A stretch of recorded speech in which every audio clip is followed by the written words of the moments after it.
안녕하세요. 기후 네트워크 채널입니다. 이 채널에서는 에너지와 기후변화 문제를 고려하는 데 있어서 중요한 포인트를 전해드리고 있습니다. 제6회의 테마는 에너지 절약의 가능성입니다. 에너지를 대량으로 계속해서 사용하는 일은 지구온난화의 관점에서도 이미 한계에 달해 있습니다. 원전 의존율을 높이는 일은 더 이상 생각할 수가 없고, 화석연료도 자원 고갈과 가격 급등이 예측되어 더 이상 의지할 수 없습니다. 에너지 소비를 최대한 줄여가면서 새로운 사회의 발전 방식을 모색하는 것은 시대의 요구에 따른 것이라고도 할 수 있습니다. 한편 정부위원회에서는 2030년이 되어도 일본은 전력을 10% 이상 줄이는 것이 어렵다 라고 말이 오가고 있습니다. 마치 이후에도 일본은 대량 생산, 대량 소비에 의한 성장이 가능하다고 믿고 있는 듯합니다. 이미 인구가 감소하고 고령화가 촉진되어 가고 있는 일본의 현실과도 동떨어져 있습니다. 이 그래프를 보시면 일본의 에너지 소비의 실태를 나타내고 있습니다. 가장 큰 비율을 차지하고 있는 것은 부문별로 보시면 전력 손실과 산업 부문입니다. 전력 손실이라는 것은 발전소에서 전기를 만들고 송전 과정을 거쳐서 소비지에 공급되는 데까지 손실되는 에너지로 전체의 26%나 차지하고 있습니다. 산업 부문은 공장에서 물건을 생산하는 데 소비되는 에너지입니다. 용도별로 보면 발전을 위해서 사용되는 연료가 40% 이상이나 차지하고 있습니다.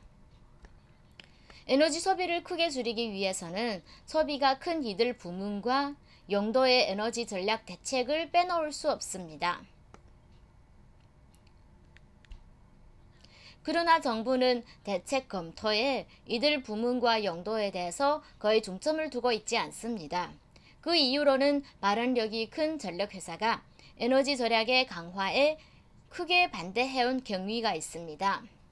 마찬가지로 산업 부문에서도 에너지 절약은 이미 할 만큼 했다. 이미 말라버린 걸레와도 같이 더 짤 수 없다. 라는 경제단체 연합회의의 주장을 받아들여서 자주적인 대처 방안에 맡겨왔습니다. 그리고 에너지 절약은 가정과 회사에 대해 그 노력이 전가되어 왔습니다. 하지만 가정과 회사만으로는 일본 전체의 구조적인 에너지 절약을 실천하는 것이 불가능합니다. 대다수의 해외에서도 전력과 산업 부문은 에너지를 대량으로 소비하여 또 가장 많은 이산화탄소를 배출하고 있는 부문입니다. 그렇기 때문에 가장 먼저 이런 부문에 대해서 에너지 대책이 검토되어 왔습니다. 일본의 뒤늦은 대책은 의례적인 일입니다. 전력과 산업 부문에도 에너지 절약의 가능성은 아직 많습니다. 전력 부문에서는 불필요하게 버려지는 열을 코제네레이션으로 효율적으로 이용하는 것이 가능합니다만 아직 일본은 충분히 대응하고 있지 않습니다. 노후화한 화력 발전을 에너지 전략형으로 갱신하면 화석연료의 소비량을 줄일 수 있습니다만 그 대처 방안에도 아직 과제가 있습니다. 산업 부문에서는 동일한 산업의 공장에서도 에너지 절약의 정도에는 차이가 있습니다. 에너지 효율을 최고 레벨로 높이는 정책을 추진해 가면 에너지 절약은 더 크게 진전될 수 있습니다.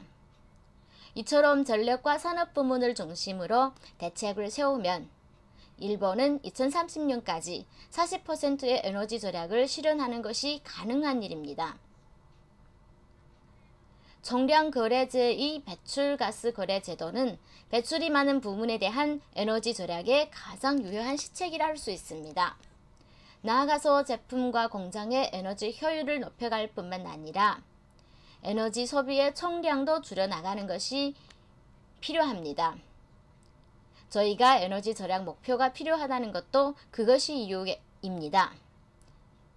유럽연맹에는 2020년에 최종 에너지 소비의 20%를 감축하는 에너지 절약 목표가 있습니다. 최근에는 그 목표를 달성하기 위해서 건축물 대책과 코제네레이션을 강화하는 방침을 내세우고 있습니다. 정부가 명확한 목표가 있으면 그 목표를 향해서 정책의 재검토와 강화도 가능해집니다. 또한 유럽에서는 전력회사 등 에너지 공급업자에게 각 가정의 에너지 절약의 달성을 의무화해왔습니다. 수요가 증가하는 것을 수요자에게만 맡기는 것이 아니라 공급업자가 공급처의 에너지 절약에도 책임을 진다고 하는 관점은 정말 흥미롭습니다.